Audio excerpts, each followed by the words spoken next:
Part 22.2, Surah Al-Hajj, the Pilgrimage, Assalamu Alaikum. Welcome back to Sufi Essence with Hammad Syed. We continue our profound and enlightening journey through the heart of Surah Al-Hajj, a sacred chapter that, in its unique and masterful way, weave together the solemn realities of the Day of Judgment with the profound spiritual realities of the pilgrimage. In our last session, we were witnesses to a powerful and undeniable proof of resurrection, as the surah drew a perfect and a beautiful analogy from the very cycles of human life and nature. It masterfully argued that the Creator who can create life from a lifeless piece of dust is the same Creator who can bring a lifeless body back to life. The narrative of the Quran is a single, continuous, and magnificent river of truth. And today, the divine discourse leads us to new and equally profound themes. We will explore the absolute and undeniable truth of Allah's reality, and we will witness the profound and the devastating consequences of spiritual arrogance and intellectual ignorance. We will delve into verses 6 to 10, which chronicle the immense and absolute power of Allah, the folly of those who argue against Him, and the ultimate and final accountability for one's actions.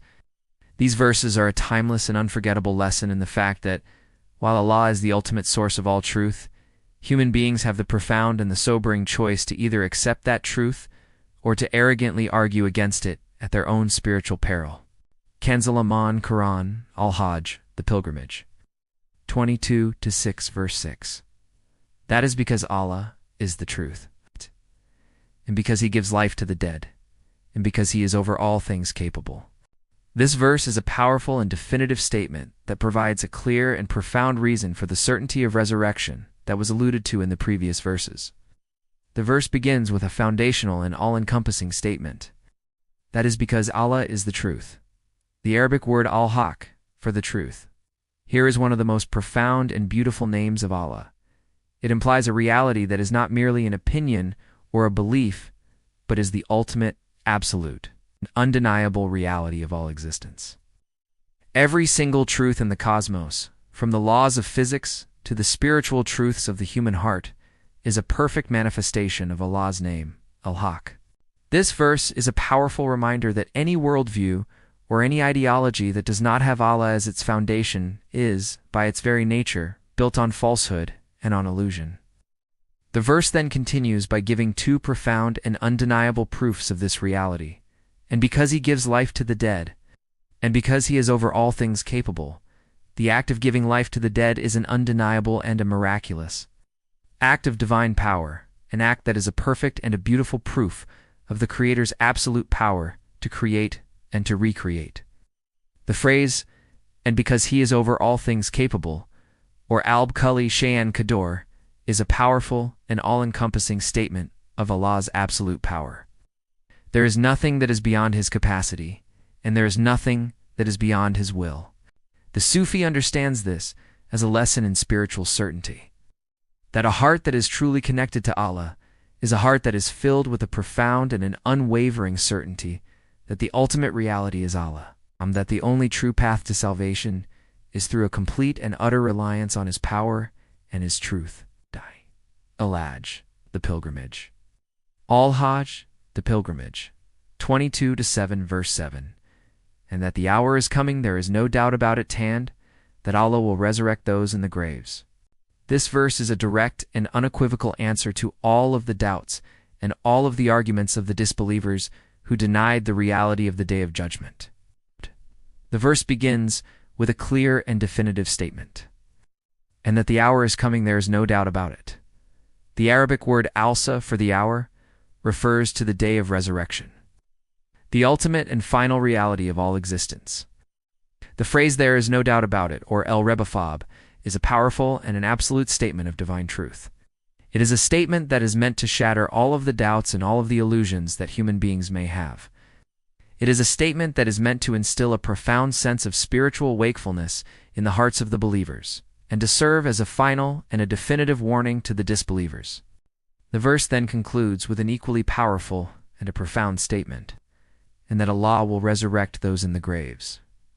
The Arabic word yabathu, for resurrect, implies a state of being brought back to life after death, a state of being raised from the very depths of the earth. The graves or al-Qabr here refers to all of the places where human beings have been buried, from the depths of the ocean to the highest mountains. This is a powerful and an all-encompassing statement of Allah's absolute power to bring all of humanity back to life for a final and an ultimate reckoning.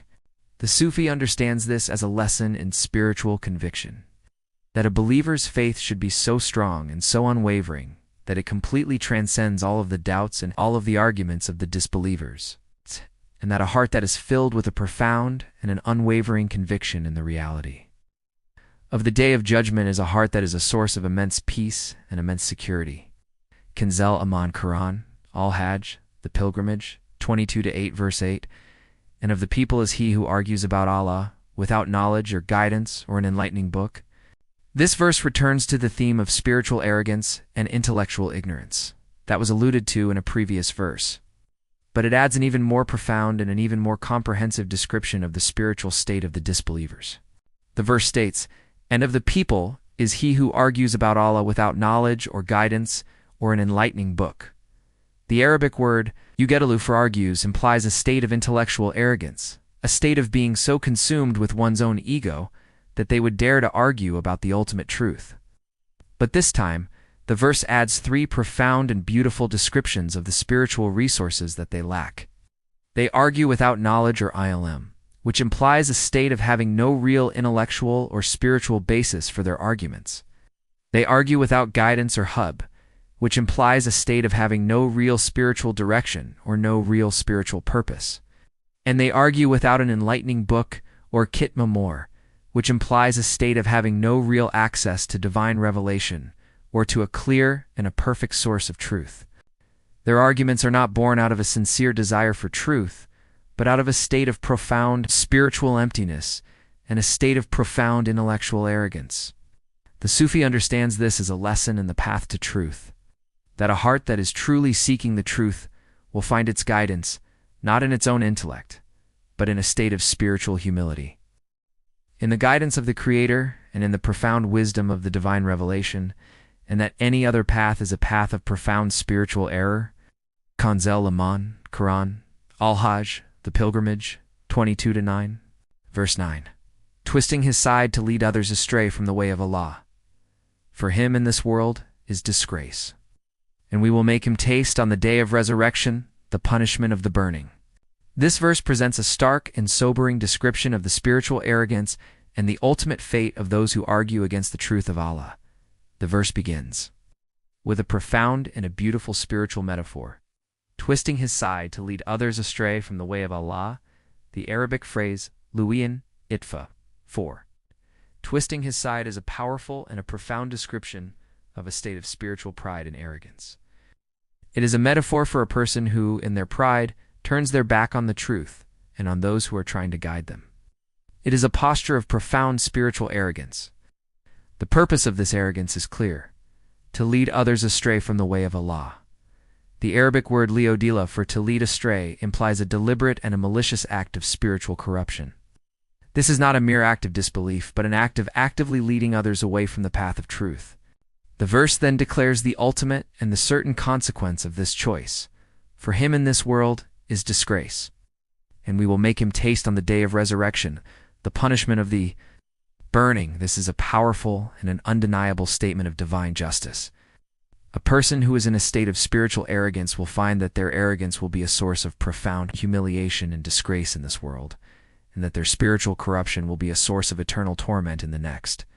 The Sufi understands this as a lesson in spiritual accountability, that a person's spiritual choices have profound and irreversible consequences, and that the only true path to salvation is through a heart that is filled with a profound and a beautiful sense of spiritual humility. Kanzel Aman, Quran, Al-Hajj, the pilgrimage, 20-10 verse 10. That is for what your hands have put forth. And because Allah is not ever unjust to his servants. This final verse in our segment is a powerful and a profound statement of divine justice and personal accountability. It serves as a perfect and a beautiful conclusion to the preceding verses. The verse begins with a clear and an unequivocal statement. That is for what your hands have put forth. The phrase what your hands have put forth, or bim kadamat, Yadiak is a profound and a beautiful spiritual metaphor for a person's actions. It is a statement that the punishment that they will receive is not a random act of divine wrath, but a direct and an undeniable result of their own actions. Every single evil thought, every single evil word, and every single evil deed will be met with a consequence that is a perfect and a beautiful manifestation of divine justice. The verse then concludes with an equally profound and a beautiful statement, and because Allah is not ever unjust to His servants. The Arabic phrase wa ana, al-halesa, by Palman Lil, Ebed for, and because Allah is not ever unjust to His servants, is a powerful and an all-encompassing statement of divine perfection. It is a statement that is meant to reassure the believers and to serve as a final and a definitive warning to the disbelievers. It is a statement that a believer's life is a ledger of divine love, where every single act of goodness is recorded and will be met with a reward that is far beyond its worldly value, and that the punishment of the disbelievers is not an act of injustice, but an act of perfect and a beautiful justice. The Sufi understands this as a lesson in divine justice and mercy, that the Creator is the ultimate source of all justice and all mercy, and that a heart that is in a state of profound trust in His justice and His mercy is a heart that is on the path to ultimate salvation. Hadith, a powerful hadith from Sahih Bukhari, Hadith 6496, beautifully complements this account. The Prophet, peace be upon him, said, "Do not seek to be like anyone, except to a man whom Allah has given the Quran, and he recites it during the night and day, and a man whom Allah has given wealth, and he spends it in the path of Allah during the night and day." This hadith is a powerful and inspiring reminder of the ultimate and spiritual purpose of a believer's life, highlighting the two most profound spiritual states that a person can aspire to: a heart that is filled with the Quran and a hand that is generous in the way of Allah. This hadith serves as a perfect conclusion to the Surah's teachings on righteousness and a final call to live a life that is pleasing to Allah. Hadith, narrated by Abu Huraira. The Prophet, peace be upon him, said, "When Allah completed the creation, He wrote in His book, which is with Him, above His throne, 'My mercy prevails over my wrath.'" Sahih Bukhari, Hadith 7453. This hadith is a beautiful and a profound statement that encapsulates the very essence of Allah's nature, highlighting that His mercy is a profound and a boundless reality that completely and utterly encompasses all of His creation. This hadith serves as a perfect and a beautiful conclusion to the Surah's teachings on divine justice and mercy. Let us now supplicate, drawing from the profound lessons of these verses, asking Allah to grant us a deeper understanding and to guide our every step. O Allah, our Lord, we seek from You a heart that is filled with the profound and unwavering conviction in the reality of the Day of Judgment. We seek refuge in Your power from all forms of spiritual arrogance and all forms of intellectual ignorance. O most merciful, we beseech You to make us of those who are in a state of complete and utter submission to Your will and who are a perfect manifestation of Your profound mercy and Your immense justice. May Allah illuminate your heart and mind with the light of this divine ilm. May He make your channel a beacon of guidance for all who seek spiritual clarity and truth. May your efforts be a source of immense reward, and may you be granted the highest stations of paradise. The peace and blessings of Allah always be upon you and your loved ones. May He grant you unwavering steadfastness on the path of truth, and may your work be a testament to His magnificent names, Ar-Rahman and Ar-Rahim.